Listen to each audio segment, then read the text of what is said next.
Hi friends, how you? இன்னைக்கு ஷார்ட்ஸில் நம்ம என்ன பார்க்க போகிறோம் அப்படின்னோம்னா, கெரியர்ஸ் ஆஃப்டர் எஸ்எஸ்எல்சி, அதாவது 10th அப்புறம் என்ன படிக்கலாம் அப்படிங்கிறத இன்னைக்கு வீடியோ நம்ம பார்க்க போகிறோம். ஸோ பொதுவாக நம்ம என்ன பண்ணுவோம் அப்படின்னா, 10th அப்புறம் வந்து பார்த்தோம்னா +1 +2 +1 +2லேயே நமக்கு நிறைய ஆப்ஷன்ஸ் இருக்குது. ஸோ ஃபஸ்ட் குரூப் அப்படின்னு சொல்லக்கூடிய மேக்ஸ் பயாலஜி இது படித்தோம்னா எல்லா ஆப்ஷனும் எல்லா வேலைக்கும் நம்ம போகலாம். டாக்டர் ஆகலாம், இன்ஜினியரிங் ஆகலாம், அண்ட் வந்து ஆர்ட்ஸ் குரூப் எடுக்கணும்னாலும் எடுக்கலாம்.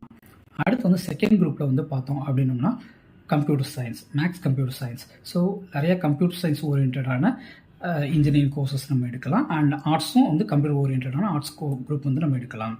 அடுத்து வந்து பியூர் சயின்ஸ், அதாவது மெடிக்கல் இண்டஸ்ட்ரியில் டாக்டர் இல்லாமல் அடுத்த குரூப்ஸ் வந்து நம்ம எடுக்கலாம். நர்சிங், ஃபிசியோதெரப்பி அந்த மாதிரி எடுக்கலாம். அடுத்து ஆர்ட்ஸில் எக்கனாமிக்ஸ் படிக்கிறது மூலமாக வந்து நம்ம வந்து ஒரு அக்கௌண்டண்ட்டாவோ இல்லை வந்து சிஏ முடிக்கிறது மூலமாக ஒரு ஆடிட்டராகவோ நம்ம வந்து ஆகலாம். நிறைய பேங்கிங் எக்ஸாம்ஸ் வந்து கிராக் பண்ணலாம். ஸோ பேங்க் எம்ப்ளாயி ஆகலாம்.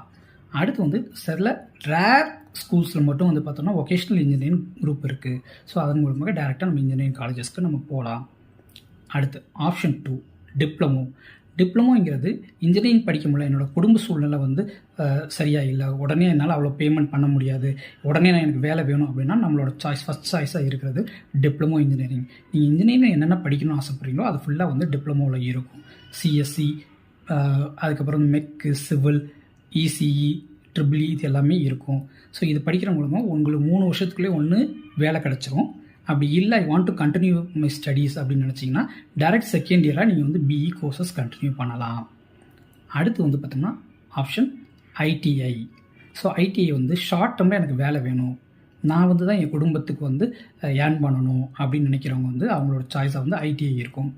2 வருஷத்தில் வந்து பார்த்தோம்னா ஏதாவது ஒரு தொழிற்கல்வி கற்றுக் கொடுத்துருவாங்க. ஸோ அதை கற்றுக்கிறது மூலமாக நமக்கு வேலை கிடைக்கும். ஒரு 4 வருஷம் 5 வருஷம் இந்தியாவில் வேலை பார்க்குறதுப்போ நம்மளோட ஸ்கில் நல்லா இருந்துச்சுன்னா அப்ராடில் நிறைய ஆப்பர்ச்சுனிட்டிஸ் நமக்கு கிடைக்கும்.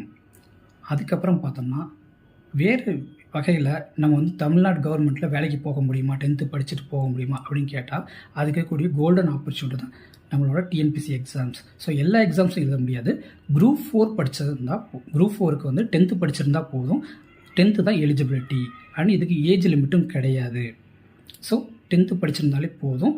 நான் நிறைய என்னோடய ஃப்ரெண்ட்ஸோட பசங்களுக்கு சொல்லுவேன், 10th படிச்சுட்டு இருக்கப்போ அதுவும் எக்கனாமிக்ஸ் படிச்சுட்டு இருந்தால் சொல்லுவேன், இப்போ இருந்தே குரூப் 4 ட்ரை பண்ணுங்கள் அப்படின்னு சொல்லுவேன். ஈஸியாக கிளியர் பண்ணிடலாம். ஸோ இந்த வீடியோ உங்களுக்கு யூஸ்ஃபுல்லாக இருக்கும்னு நினைக்கிறேன். All the best and two your best.